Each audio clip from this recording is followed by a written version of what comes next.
નમસ્કાર, મંતવ્ય ન્યૂઝ સાથે હું છું લખમા। વર્ષ 2001માં આજની જ તારીખે સંસદ પર આતંકી હુમલો કરવામાં આવ્યો હતો અને આજે તેની 22મી વર્ષીએ ફરી એ દિવસ યાદ આવે તેવી ઘટના ઘટી છે। લોકશાહીના મંદિર કહેવાતા સંસદ ભવનની સુરક્ષામાં મોટી ચૂક થઈ છે। લોકસભાની કાર્યવાહી ચાલી રહી હતી અને પ્રેક્ષક ગેલેરીમાંથી બે શખ્સો ગૃહમાં કૂદ્યા હતા અને દોડધામ મચાવી હતી, જેને કારણે સંસદોમાં ભય સાથે જ અફરાતફરીનો માહોલ પણ સર્જાયો હતો। જો કે આ બંને શખ્સોને ઝડપી લેવામાં સફળતા મળી છે। આ ઘટના પર સવાલો ઊભા થાય છે, કારણ કે 22 વર્ષ પહેલા આ જ દિવસે હુમલો કરાયો હતો, જેમાં 9 જેટલા જવાનો શહીદ થયા હતા, સાથે જ 5 આતંકીઓ પણ ઠાર માર્યા ગયા હતા। તો આજ સાથે ખાલિસ્તાની આગેવાની પન્નુ દ્વારા પણ ધમકીઓ આપવામાં આવી હતી કે 22 વર્ષ પછી તે સંસદ ગૃહ પર હુમલો કરશે।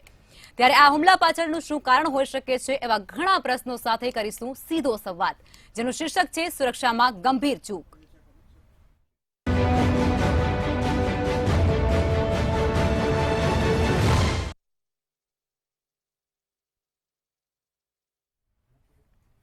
ચર્ચામાં આપણી સાથે અંબાલાલ સર ચૌહાણ જોડાયા છે, જેઓ નિવૃત્ત આઈપીએસ અધિકારી છે, કેપ્ટન જયદેવ જોશી જેઓ રિટાયર્ડ સંરક્ષણ નિષ્ણાંત છે, તેમની સાથે જ પ્રફુલ્લ સર ત્રિવેદી જોડાયા છે, જેઓ મંતવ્ય ન્યૂઝના એસોસિએટ એડિટર છે।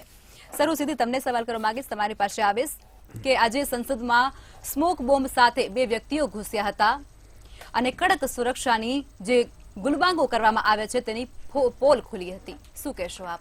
લખમાં અત્યંત ગંભીર બાબત છે।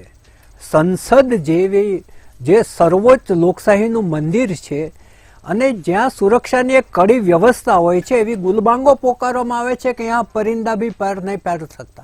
હવે ત્યાં જો આવી ચૂક થાય અને એના ઉપર એક હુમલાનો પ્રયાસ થાય, હુમલો એટલે હિંસક હુમલો જેવું નથી કહેવા માંગતો, સુરક્ષા વ્યવસ્થાને તમાચો છે, નૈતિકતાનો તમાચો છે, લોકશાહીના મંદિરમાં તમાચો છે, એટલે ચોક્કસપણે હુમલાનો પ્રયાસ આપણે કહી શકીએ। અને જે બે જણા અંદર પ્રેક્ષક દીર્ઘામાંથી કૂદીને પડ્યા અને એમણે જે સ્મોક બોમ્બ ત્યાં ફોડ્યો, કે સ્મોક કેન્ડલ કહે છે, કોઈ બોમ્બ કહે છે, અને પીળા કલરનો જે ધુમાડો આખા સંસદમાં ફેલાવ્યો અને અફડાતફડીનો માહોલ થઈ ગયો। સાંસદોની અંદર ગભરાટ પણ ફેલાયો। અચાનક થયેલા આ હુમલામાં કાંઈ પણ થઈ શકે એવી દહેશત બધાને પણ હોય, કારણ કે આ કંઈ સીધી સાદી વાત નહોતી। અને એ લોકો કુલ 4 હતા, 2 અંદર હતા અને 2 બહાર હતા। જે અંદર હતા એમાં એકનું નામ સાગર હોવાનું કહેવાય છે, અને તે જે યુવક છે એ હાથમાં સ્મોક બોમ્બ સાથે બેન્ચો કૂદતો એ અધ્યક્ષશ્રીના મંચ તરફ દોડી ગયો હતો, પરંતુ પાછળથી સદનસીબે એ બંને જણા પકડાઈ ગયા હતા। જ્યારે બહારની બાજુ ત્યાં જે ટ્રાન્સપોર્ટ ભવન છે એની સામેની બાજુ સૂત્રોચ્ચાર કરતા અને આ જ પ્રકારના ધુમાડા ફેલાવતા નીલમ કૌર સિંઘ નામની 42 વર્ષની હિસારની યુવતી અને અમોદ ધનરાજ નામનો મહારાષ્ટ્રનો 25 વર્ષનો યુવક બહારથી પકડાયા છે। એટલે કુલ 4 પકડાયા છે। આજે બહાર હતા એ લોકો સૂત્રોચ્ચારો પણ પોકારતા હતા, તાનાશાહી નહીં ચલેગી। અને એ જે નીલમ છે એને તો દોડતા જ્યારે પોલીસ પકડીને લઈ જતી ત્યારે મીડિયા સાથે પણ થોડું ઇન્ટરેક્શન કર્યું। એમાં એણે કહ્યું કે અમે એને બેરોજગારીનો સવાલ ઉઠાવ્યો, તાનાશાહીનો સવાલ ઉઠાવ્યો, ખેડૂતોની વાત કરી અને મણિપુરની મહિલા ઉપરના અત્યાચારની પણ વાત કરી। એટલે એને એક સવાલ એ પૂછવામાં આવ્યો હતો પિન પોઈન્ટ કે તમે કોઈ સંગઠન સાથે જોડાયેલા છો? તો એ મહિલાએ ના કહી હતી કે અમે કોઈ સંગઠન સાથે નથી, અમે જે લોકોને પડતી જે હાલાકી છે એને અવાજ આપવા માટે, એવો અર્થ થયો એનો, કોઈ સંગઠન સાથે નથી, એટલું એ બોલી હતી। એટલે આ આખી જે ઘટના છે એ બહુ જ નોંધનીય છે, કેમ કે બરાબર 22 વર્ષ પહેલાં આ જ તારીખે 13 ડિસેમ્બર 2001 સંસદ ઉપર હુમલો થયો હતો અને ત્યારે તમે જે રીતે કહ્યું એ રીતે 5 આતંકવાદીઓ ઠાર થયા હતા, પરંતુ 9 પોલીસ કર્મીઓ અને જવાનો પણ શહીદ થયા હતા એને મુકાબલામાં। અને એ પણ લાંબો મુકાબલો ચાલ્યો હતો। એ જે અથડામણ હતી સવારે 11:30 થી સાંજના 4:30 સુધી ચાલી હતી અને એ વખતે ખૂબ જ ભારત માટે એક નામોશીભર્યું એક પિક્ચર આખા વર્લ્ડની અંદર ઊભું થયું હતું કે સંસદ સુધી આતંકવાદીઓ પહોંચી જાય છે, આ તો કેવી સુરક્ષા. એ આખી જે ઘટના બની હતી, હવે આજે એની જ વરસી હતી. હવે તમે જુઓ કે 3 વસ્તુ છે કે એક તો જાણે પન્નુની ધમકી છે, બીજું આજે જે 22 વર્ષ પહેલાં ઘટના બની હતી એની વરસી છે, અને સવારે કેટલાક મહાનુભાવો નેતાઓ જે શહીદ થયેલા આપણા જવાનો હતા એમની સ્મૃતિમાં ત્યાં પુષ્પાંજલિ પણ કરતા હતા અને એને વિડીયો પણ કરતા હતા. એટલે આજે એની વરસી હતી. અને ત્રીજું, પન્નુની ધમકી બાદ ત્યાં ચુસ્ત વ્યવસ્થા ગોઠવવામાં આવી છે. આ 3 વસ્તુને વિંધી અને જો આ રીતે આ યુવકો સંસદ ભવનની અંદર પહોંચી જાય અને એને ભલામણ કરનાર મૈસૂર ભાજપના સાંસદ પ્રતાપ સિંહા હોય તો ઘણા બધા પ્રશ્નો ઊભા થાય છે કે ભાઈ ભાજપના સાંસદે આને કઈ રીતે ભલામણ કરી, ઓળખતા હતા કે નહોતા ઓળખતા હતા, એમનામ ભલામણ કરી હતી, શું હતું, ભલામણ કરવા પાછળનું કારણ શું હતું, કારણ કે ભાજપના જ સાંસદ છે. બીજી વાત એ છે કે જ્યારે સંસદ સભ્ય તમને ભલામણ કરે ત્યારે તમારો પાસ બને છે, આઈ કાર્ડ જોઈને પાસ બને છે, અને એ પછી 3 થી વધુ લેયર પસાર કરીને જે તમારા જે સલામતીના સુરક્ષાના લેયર છે એમાં તમારા બોડીની, તમારા ખિસ્સાની બધી ચકાસણી થાય છે. તો પછી સ્મોક બોમ્બ સાથે, અને એક વાત એવી પણ આવી છે કે આ સ્મોક બોમ્બને સળગાવવો પડતો હોય છે, તો એ લાઇટર કે માચિસ પણ સાથે લઈ ગયા હોવા જોઈએ. તો આ બધી સામગ્રી લઈ અને આ સુરક્ષાના ઘેરાને તોડી અને ત્યાં એ પહોંચી જાય અને જે નિમંત્રિત લોકો માટેની જે પ્રેક્ષક દીર્ઘા છે ત્યાં જઈને એ બેસી જાય અને ત્યાંની ગેલેરીમાંથી કૂદી અને જ્યાં સાંસદો બેસે છે ત્યાં આ રીતે આખો હેવોક મચાવે, આ બધી બાબતો ખૂબ જ આશ્ચર્યજનક છે. અને જે સુરક્ષાની ગુલબાંગો હતી એની પોલ ખુલી ગઈ છે, અને એક આ પ્રકારના યુવાનો ખરેખર તો આ એક આખી સુરક્ષા વ્યવસ્થાને મોટો તમાચો મારી ગયા છે, પકડાઈ ગયા છે. પરંતુ આ બાબતની ખૂબ જ ગંભીર પ્રકારની ટીકાઓ દેશમાં અને દેશ બહાર થવાની છે. જી સર, ચોક્કસથી.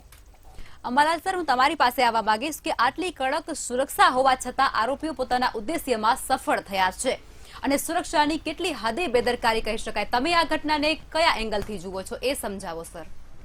આ ઘટનાને સુરક્ષામાં ક્યાંક ચૂક થઈ છે એ એંગલથી જ જોઈ શકાય, કારણ કે એમણે જે કામ કર્યું છે એમાં કોઈ સારું કામ નથી, બહુ જ ખરાબ જઘન્ય કામ છે. અને આ તો ઠીક છે, એ ખાલી સ્મોક બોમ્બને એવું લઈ ગયા હતા, પણ એ સાથે બીજા બોમ્બ લઈ ગયા હોત, દાખલા તરીકે વિસ્ફોટક સામગ્રી પણ હોય, બંદૂક પણ હોઈ શકે. You are right. એટલે સાથે રિવોલ્વર, તમંચા અથવા એચી બોમ્બ હોય તો આખું જે નવું બનેલું બિલ્ડિંગ છે આખું ઉડી જાય, પોતે તો ઉડી જ જાય. પણ ટૂંકમાં એ બહુ ખતરનાક વસ્તુ છે. અને એક દાખલો આવા તત્વોમાં એવો પણ બેસે છે કે આજે 22 વર્ષ પછી પણ આપણી જે સુરક્ષા વ્યવસ્થા છે એ 100% ફૂલપ્રૂફ નથી.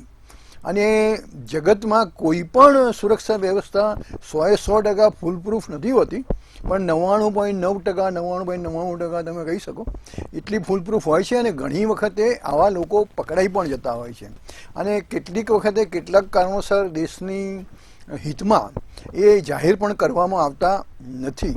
પણ અત્યારે જે લોકો who can read between the lines, જેને 2 લાઇનની વચ્ચે શું લખ્યું છે એ ખબર પડે, તો આપણે ઇન્ટરનેશનલ લેવલે આપણા ઘણા બધા શીખ ભાઈઓ છે કેનેડામાં સેટલ થયેલા છે, અને એમાંના અમુક લોકો આ ખાલિસ્તાન મુવમેન્ટ સાથે સંકળાયેલા છે.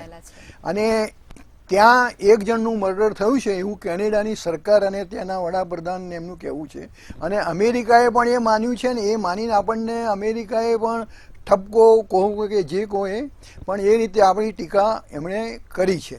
એ એક વાત છે. બીજી બાજુ પાકિસ્તાનમાંથી પણ એવા સમાચાર છે કે પાકિસ્તાનના જે જેહાદને સાથે સંકળાયેલા જે આતંકવાદીઓના છે મોટા નામ, એમના પણ રહસ્યમય રીતે ખૂન થવા મળ્યા છે.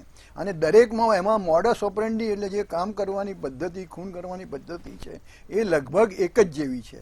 અને એટલે પાકિસ્તાન પણ આપણા રો ઉપર RAW A research and analysis wing એના ઉપર એનો શક કરે છે ને ભારતતા કરાવડાવે છે એવું લાગે છે. ને આપણા લોકો ઘણા જે એકદમ હિન્દુવાદી તત્વો છે, મુસ્લિમ વિરોધી જે હેટ્રેડ ફેલાવે છે એ લોકો એમાં બહુ ખુશ થઈ રહ્યા છે. એ બીજી વાત છે. અને ત્રીજી વાત એ છે કે પબ્લિકમાં પણ આમ આપણે નરેન્દ્ર મોદી સાહેબનું ઘણું બધું વર્ચસ્વ છે, ઘણું બધું એમનું ઇન્ટરનેશનલ પણ એમનું નામ ને ખ્યાતિના છે, પણ છતાં એક વર્ગ એવો છે કે જે લોકો મોંઘવારી છે, બેકારી છે, પછી જૂઠનો ફેલાવો છે, લોકોમાં હેટ્રેડ ફેલાવાનો છે, એ બધા માટે બીજેપીને અને નરેન્દ્ર મોદી સાહેબ છે પોતે તો દરેક જગ્યાએ ન પહોંચી શકે, પણ એ પણ આંખ આડા કાન કરતા હોય એવું એમ દરેક ઘણા બધા લોકોના મનમાં છે. એટલે આ જે વર્ગ જે આવ્યો છે, આ જે 4 જણા આતંકવાદી આવ્યા છે એમાં એક કોમલ કરીને એક સ્ત્રી પણ છે, બનતા સુધી સરદારજી કદાચ હશે, નીલમ કૌર છે. હા, નીલમ કૌર. એટલે નામ ઉપરથી એવું લાગે છે કે એ છે. પણ એ જે 4 જણા છે દેશના જુદા જુદા ખૂણાથી છે. એ એક વિચારવા લાયક પ્રશ્ન છે. એટલે ટૂંકમાં સમગ્ર દેશમાં આ પ્રકારનું વાતાવરણ થઈ રહ્યું છે. અને મેં કહ્યું એમ કે જે લોકો રીડિંગ બિટવીન ધ લાઇન્સ જે કહે છે, અત્યારે આપણો દેશ ભલે કદાચ માની લો કે આપણે આર્થિક રીતે સુખી થઈ રહ્યા છીએ, કે આપણા અમુક લોકો વિશ્વના પહેલા બીજા નંબરે આવી ગયા છે, પણ જે સામાન્ય પ્રજા જે છે એટલે એને લઈને અને આ રીડિંગ બિટવીન ધ લાઇન્સ જે હું કહું છું, એટલે આપણે એક ભયંકર અને આજથી 10 વર્ષ પછી 20 વર્ષ પછી પાકિસ્તાનની પરિસ્થિતિ જેવી છે એવી કદાચ આપણી બની જાય if we continue to go on this way. જી સર, આપણે પોઈન્ટ પર આવી જઈએ કે ખાલિસ્તાની સમર્થક પન્નુ દ્વારા એવું કહેવામાં આવ્યું હતું કે તે આ 13 ડિસેમ્બરના દિવસે હુમલો કરી શકવાની પૂરેપૂરી સંભાવના છે અને ધમકી પણ તેના દ્વારા આપવામાં આવી હતી. બરોબર છે. અને આટલી કડક સુરક્ષા ત્યાં તૈનાત પણ કરવામાં આવી હતી, પોલીસ જવાનો પણ ત્યાં રાખવામાં આવ્યા હતા, છતાં પણ આ લોકો છે તે આ રીતનું પગલું ભરી શક્યા છે અને તેમાં તેઓએ સફળતા પણ મેળવી છે. આ અંગે આપ શું કહેશો? અંબાલાલ સર. હાજી, એ સફળતા એ લોકોને મળી એમના કાર્યમાં. એમાં મેં શરૂઆતમાં જ કહ્યું એમ કે આમાં આપણી સુરક્ષાની જ ચૂક છે. સૌથી પહેલી વાત, જેણે એમની ભલામણ કરી પાસ આપવા માટેની મિસ્ટર સિંહા જે કોઈ છે, આપણે સિંહા કહીએ, જે એ ભારતીય બીજેપીના જ એ સાંસદ છે. એ એક વાત છે. એટલે ઘણી વખત એ સાંસદો છે, વિધાયકો છે, જે લોકો પોલિટિક્સમાં હોય છે, એ લોકો પોતાના સપોર્ટરોને નાની નાની વાતમાં પણ નારાજ કરતા નથી. અને જે કોઈ XYZ આવે કે સાહેબ મારે આ કામ છે, પેલું કામ છે, ભલામણ કરી દેતા હોય છે. તો સર આ કામ સિક્યુરિટીનું નથી, ત્યાંની જે ના એટલે છે જ સિક્યુરિટીનું કામ છે જ. એટલે before giving entry they should have gone to their places and they should have find out. એ લોકોએ શોધી કાઢવું જોઈતું હતું કે આમનું પાછળનું કેવું બેકગ્રાઉન્ડ છે, એમની વિચારસરણી શું છે, એ કંઈ આવું કંઈ ડખા કરી શકે એવું છે કે કેમ. અને સ્થાનિક દાખલા તરીકે આપણે જ અમદાવાદમાં છે, પ્રફુલભાઈ છે, હું છું, કદાચ મે બી કેપ્ટન સાહેબ પણ, આપણી પણ ક્યાંક ને ક્યાંક કોઈ જગ્યાએ વોચ રાખવામાં આવતી હોય આપણા જાણ્યા વગર, આપણને જેની જાણ નથી હોતી. એટલે એ ઉપરથી પણ ખ્યાલ આવે કે આપણે કોઈ જગ્યાએ જુલુસમાં જોડાઈ ગયા કે ચલો મોંઘવારી હટાવો, બેકારી હટાવો. જી ચોક્કસ સર, આપણે પોઈન્ટ પર કે કહી શકાય કે તંત્ર આની પણ ચકાસણી કરવી જોઈતી હતી સામે આવી છે. બિલકુલ. અને જ્યારે એ લોકો એન્ટર થયા, દાખલ થયા, એ વખતે પણ એમનું આખું ચેકિંગ થવું જોઈતું. હા, અને એ નથી થયું, એના કારણે જ આ બધી ઘટના ઘટી છે. જયદેવ સર, હું તમારી પાસે આવવા માંગીશ કે ચુસ્ત બંદોબસ્તના દાવા વચ્ચે આ વસ્તુઓને લઈ અને આ આરોપીઓ છે તેઓ અંદર ગયા છે, જ્યાં પ્રધાનમંત્રી નરેન્દ્ર મોદી ખુદ બેસે છે, ચૂંટાયેલા સાંસદો બેસે છે. તો આ સુરક્ષા કયા પ્રકારની સુરક્ષા છે? તમે કઈ નજરથી જુઓ છો આ સુરક્ષાને? સરસ પ્રશ્ન આપે પૂછ્યો છે. ઘણા બધા લોકો, એ લોકો જે પ્રજાના પ્રતિનિધિ છે, ત્યાં કે જ્યાં દેશના કાયદાઓ ઘડાય છે, એ જગ્યા જે આઇકોનિક છે, અને એ બધી બાબતો હોવા છતાં પણ સુરક્ષા તંત્ર, સુરક્ષા કવચની 3 કે 4 લેયર હોવા છતાં પણ જ્યારે વ્યક્તિ ત્યાં પહોંચે તો ચોક્કસપણે આ એક પડકાર નહીં પણ એક ચુનૌતી જાણે આપી છે આપણને એવું કહી શકાય. ચૂક રહી છે એ સ્વીકારવું જ પડે. ચુનૌતી આપ જોવો, અને એનું ઇંગ્લિશ શબ્દ છે ધ બ્લેટન્ટ વે, કે કઈ એણે તુમાખી સાથે એમણે આ કદમને અંજામ આપ્યો, કે they can pick and choose. ડિફેન્સમાં કે પછી પોલીસ લો એન્ડ ઓર્ડરમાં પણ એ વાત છે કે આરોપી એ ઈચ્છે એ સમયે હુમલો કરી શકે કે પછી આવું કોઈ કૃત્ય કરી શકે, તો આજની તારીખે ચૂંટી શકે. 4 અલગ અલગ લગભગ જે છે મહારાષ્ટ્ર, હરિયાણા, એક કદાચ લખનઉના કોઈ છે, એ અલગ અલગ જગ્યાના લોકો એક સાથે આવી શકે, તો એક સાથે મળીને કાવતરું કરવું એની એક આઈપીસી ની અલગ કલમ છે, એ ભેગા થઈ શકે. અગેન આ બધી વાતોની વચ્ચે બદલતા જતા પડકારો, હથિયાર નથી, કોઈ તીક્ષ્ણ વસ્તુ નથી, કોઈ વર્જ્ય વસ્તુ નથી, પણ તેમ છતાં ત્યાં જવું, અને ટેકનિકલી કોઈક રીતે એડવાન્સ છે કે આ સ્મોક બોમ્બને કઈ રીતે ઇગ્નાઇટ કરવો. ત્રિવેદીજીએ બહુ સરસ રીતે વાત કરી, કદાચ લાઇટર પણ હોઈ શકે, સાહેબે પણ એ વાત કરી કે લાઇટર પણ હોઈ શકે. લાઇટર હતું નહોતું, નો પકડાણું, પહેલો પ્રશ્ન. બીજો પ્રશ્ન, કદાચ નહોતું તો એને બૂટની અંદર છુપાવ્યું કેવી રીતે? આપણે ખાલી એક્સરે ડોર, DFMD કહેવાય છે, ડોર ફેમ મેટલ ડિટેક્ટર, એના વચ્ચેથી પસાર થઈએ, કંઈક બીપ બીપ અવાજ આવે, એથી વધારે કઈ નથી. તો આ સુરક્ષાના કેટલાય જે પ્રશ્નો છે એના પર પ્રશ્ન. સાવ ટૂંકાણમાં એક વાત કહીને પૂરું કરું તો, ડિરેક્ટલી દેશના દુશ્મન નહીં એવા યુવાનો, બેરોજગારીનો મુદ્દો, ક્યાંક ક્યાંક બીજી વાતોને લઈને પણ ભ્રમિત થઈને જો આ રીતે જશે તો સુરક્ષા એજન્સીઝ ઉપર દર્શક દીર્ઘામાં જનાર લોકોના શું સાયકો એનાલિસિસ પણ કરવા, માનસિક એનાલિસિસ પણ કરવું, એ પ્રકારનો નવતર નવો બદલાયેલો પ્રશ્ન પણ આનાથી પ્રસ્તુત થાય છે. જી ચોક્કસથી સર. અમારા સર, હું તમારી પાસે આવવા માંગીશ કે જો સંસદ જ સુરક્ષિત નથી તો પછી સામાન્ય માણસ કેવી રીતે સુરક્ષાની અપેક્ષા કરી શકે? શું કહેશો આપ? નહીં, જો આમાં એવું છે, સંસદ એક રીતે તો સુરક્ષિત છે એવું આપણે કહી શકીએ, કે કારણ કે 22 વર્ષ આ બનાવ બનતા લાગ્યા, એટલે 22 વર્ષમાં આવો કોઈ બનાવ એવો બન્યો નથી, એટલે એક સુરક્ષાની સારી નિશાની છે. આપણે તો ઈચ્છીએ કે આવો 22 વર્ષે પણ ન બને, પણ બની ગયો છે એટલે we have to accept it. પણ જે સુરક્ષાની દ્રષ્ટિએ જે હમણાં કેપ્ટન સાહેબે જે વાત કરી એની સાથે હું સંપૂર્ણપણે સહમત થઉં છું.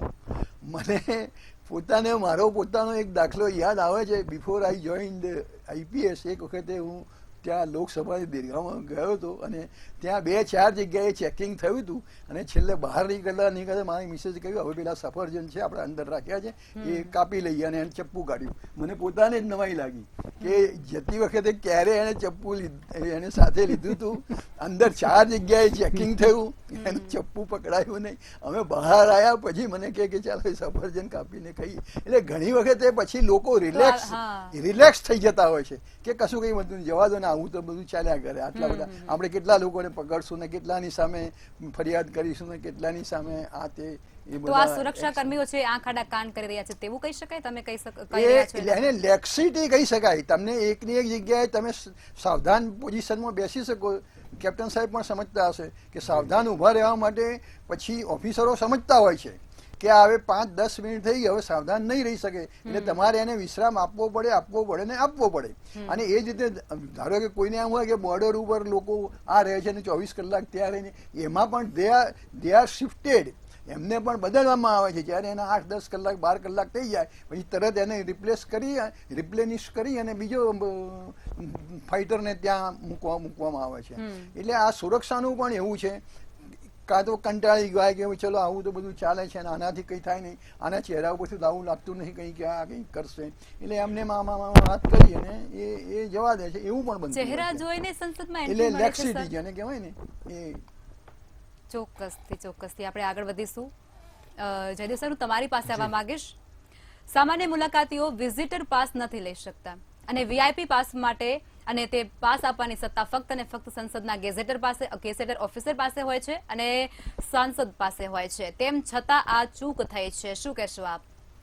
યસ, ડેફિનેટલી એમની ભલામણ હોય છે. આખી પ્રોસિજર છે એના ઉપર આમાં પ્રશ્નાર્થ લાગે છે. જે આપણે જોયું કે આપણે ચર્ચામાં પણ આવ્યું કે સુરક્ષાના 3-4 લેયર્સ છે. એ લેયર્સ પછી જ્યારે અંદર પાર્લામેન્ટની અંદર કોઈ પણ સશસ્ત્રધારી સુરક્ષાકર્મી હોતો નથી, ત્યાં કોણ હોય છે? એને માર્શલ્સ કહેવાય છે. અને એ માર્શલ્સ ઘણા બધા એક્ટિવ પણ થયા હતા આજે બનાવ બની ગયા પછી. પણ અંબાલાલ પટેલ સાહેબ પણ એ વાતને એગ્રી કરશે કે જેટલી વધારે સિક્યોરિટીની અલગ અલગ એજન્સી હોય તેટલું એ લોકો વચ્ચેનું સંકલન છે એની કડીઓ જેટલી વધારે એટલું એ મેનેજ કરવું મુશ્કેલ થાય. તો બહારથી કદાચ લેયર ક્રોસ કરતા કરતા અંદર આવે, એ વચ્ચેના જે ઇન્ટરવીનિંગ ગેપ્સ હોય ત્યાં એને કઈ મૂકેલું હોય, આ બૂટ છે કે જે ફૂટવેર છે જેમાંથી એને ત્યારે કઈક બહાર કાઢ્યું એવું માનવાને કોઈ અર્થ નથી કે ત્યારે જ પહેરીને આવ્યો હતો. 1-2 દિવસ પહેલા કદાચ આવેલું હોય, ક્યાંય મૂકેલું હોય, કોઈએ બીજા વ્યક્તિએ ત્યાં એને આપેલું હોય. એટલે આ રેકી પણ કરી ગયા હોય, ઘણું બધું થયું હોય. કારણ કે જેમ હંમેશા આપણે કહેતા હોય છે કે ચોર જે હોય છે તેની આંખો વધારે હોય છે, એ વધારે શાતીર હોય છે. અને 10 જગ્યાએ આપણે દરવાજે બંધ રાખીએ, સાંકળ દઈએ, તાળા મારીએ, પણ એક દરવાજો જો ખુલ્લો હોય તો એ મિસ થઈ જાય. અને આ એ જગ્યા છે કે જ્યાં જરાક પણ માફી એક્સક્યુઝ હોઈ ન શકે.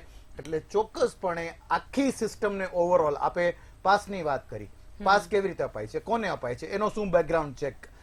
નીલમ જે લેડી જેની વાત ચાલે છે એના ભાઈએ ઓન કેમેરા એક ANI ને, એટલે ANI છે એટલે નામ લઈ શકાય, કે ANI ને એક બાઇટ આપી છે અને એમાં એમ કીધું છે કે ખેડૂત વાળું જે આંદોલન હતું ત્યારે બેરોજગારીના આંદોલનમાં એ શામેલ હતી. સો ધેર વેર સમ ટેલ્સ, એવું નહીં કે કઈ નતું.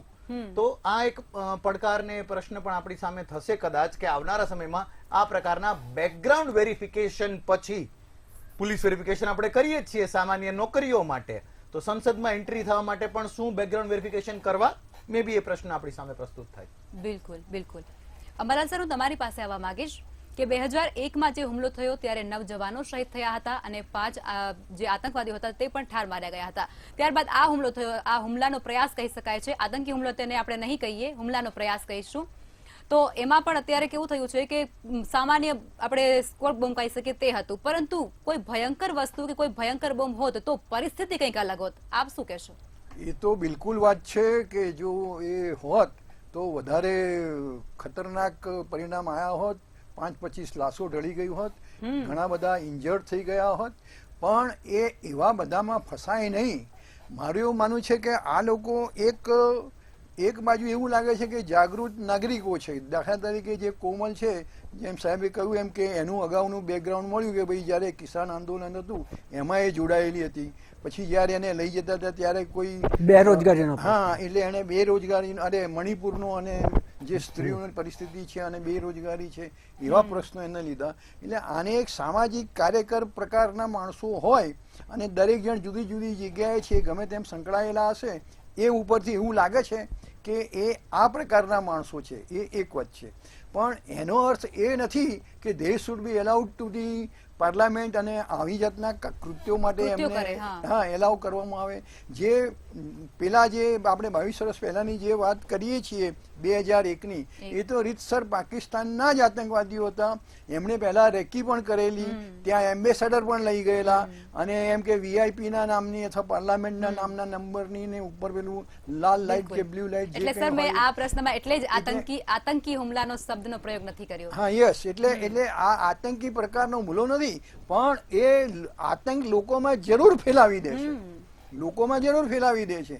એટલે પછી હવે એને પોલીસ કઈ રીતે લે છે, સરકાર કઈ રીતે લે છે, એને સેડિશન એટલે કે દેશદ્રોહનો, અને આનાથી પાછી એક વાત બી સાબિત થશે ને કે સંસદમાં સુરક્ષાનો અભાવ છે. એ તો દેખેની વાત છે.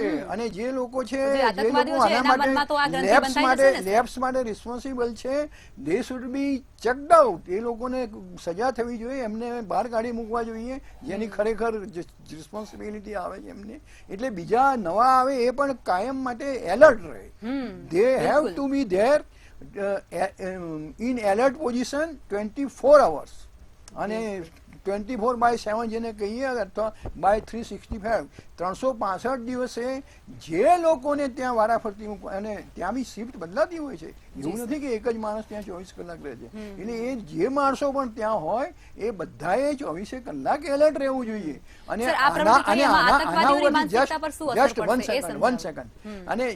આના ઉપરથી જે લોકો રિયલ આતંકવાદીઓ છે, જે લોકો ખરેખર દેશને નુકસાન કરવા માંગે છે, એ લોકોને પણ આમાંથી એક રસ્તો મળશે કે ભાઈ આ રીતે થઈને આમ કરી અને આમ જઈ શકાય છે. તો એમાં આપણી ક્યાંક ને ક્યાંક કચાસ તો વર્તા જ રહી છે. જયદેવ સર, તમારી પાસે આવવા માંગીશ. તમે આર્મીમાં સેવાઓ આપી છે અને આ પ્રકારની જે ફરજ છે તે તમે બજાવી પણ ચૂક્યા છો, અને આ જે સુરક્ષા છે તેના ગંભીર છીંડા અંગે આપ શું કહેશો? એક જરા થોડી ટૂંકમાં, હળવી, હા, સર, જી, જી, ટૂંકમાં જવાબ ટૂંકમાં બહુ હળવી રીતે વાત કરીએ પણ એકદમ સચોટ વાત કરીએ એવું કે સિક્યોરિટી એજન્સીનું કામ એ એક ક્રિકેટની રમતના બેટ્સમેન જેવું છે. બોલર એક પછી એક બોલ નાખતા રહે છે પણ એને એક જ બોલની જરૂર હોય છે બેટ્સમેનને આઉટ કરવા માટે. એટલે આ એક બોલના ઇંતજારમાં લેક્સિટી જેની વાત થઈ, કમ્પ્લેસન્સી જેની વાત થઈ, સંકલન જેની આપણે વાત કરી, કે પછી ફટીગ, કે પછી કોઈની ભલામણ, કે બીજું કંઈ એને સ્થાન ના હોઈ શકે. દરેકે દરેક બોલ સતર્કતાથી રમવાનો રહે. આ પ્રશ્નનો અને આ ચારેય લોકો કે જેટલા કેટલાય લોકો 6 ની વાત છે એ બધાને આપણે ખૂબ સરસ રીતે સજા આપીએ કે પછી એના પર કેસ ચલાવીએ તો પણ આપણે બરાબર કર્યું કહેવાય. બિલકુલ. સર, સમાપનમાં આપ ટૂંકમાં જણાવજો, સમયનો ખૂબ જ અભાવ છે. જયદેવભાઈ 2 થી 3 વાત બહુ સારી કરી કે જો આ લોકો આતંકવાદી કે હિંસક હુમલો કરવાવાળા નથી અને છતાંય જો સંસદમાં જઈ અને હોબાળો કરે છે તો આ એક આખો માનસશાસ્ત્રીય પ્રશ્ન છે અને એ રીતે એનું એનાલિસિસ થવું જોઈએ. બીજી વાત એમણે કરી કે જે સુરક્ષાની એક કરતાં વધારે એજન્સીઓ હોય છે એ લોકો વચ્ચે સંકલન નથી હોતું, જેને કારણે સૌનું કામ એ કોઈનું નહીં એવી એક પરિસ્થિતિ ઊભી થાય છે. અને આખી જે પરિસ્થિતિ ઊભી થઈ છે કે જે 2001માં 13 ડિસેમ્બરે જે જૈશે મોહમ્મદ સાથે સંકળાયેલા આતંકવાદી હુમલો કર્યો હતો એમાં અફઝલ ગુરુની 2 દિવસ પછી દિલ્હી પોલીસે ધરપકડ કરી હતી. ત્યારબાદ કોર્ટે એને ફાંસીની સજા આપી હતી અને 10 વર્ષ બાદ તિહાર જેલમાં એને ફાંસી અપાઈ હતી. જી, ચોક્કસથી સર. તમામ મહાનુભાવો જોડાયા ચર્ચામાં, તે બદલ આપ સૌનો ખૂબ ખૂબ આભાર. કેટલીક તારીખો ઇતિહાસ બની જતી હોય છે. 13 ડિસેમ્બર 2001ની એક કાળી સવાર જેમાં ભારતના લોકતંત્રના મંદિરમાં શિયાળુ સત્ર ચાલતું હતું અને તે દરમિયાન આતંકી હુમલો થયો હતો. એ દર્દનાક ઘટનાની 22મી વર્ષીએ આજે ફરી એકવાર લોકસભામાં સુરક્ષાની ચૂક છે તેમાં લોકસભાનું સુરક્ષા ચક્ર તૂટ્યું છે. સુરક્ષા તંત્ર હંમેશા ઘટના બાદ સફાળું જાગતું હોય છે અને આ જ વાતના પુરાવા આજે બનેલી આ ઘટનાએ સાબિત કરી બતાવ્યું છે. ત્યારે તંત્રની બેદરકારીથી એક મોટો સવાલ ઉભો થાય છે કે શું તેઓ કોઈ મોટા હુમલાની રાહ જોઈ રહ્યા છે? કારણ કે આ જગ્યા પર વડાપ્રધાન પોતે ખુદ બેસે છે. આ સાથે ચર્ચાને સમાપ્ત કરીશું. નમસ્કાર.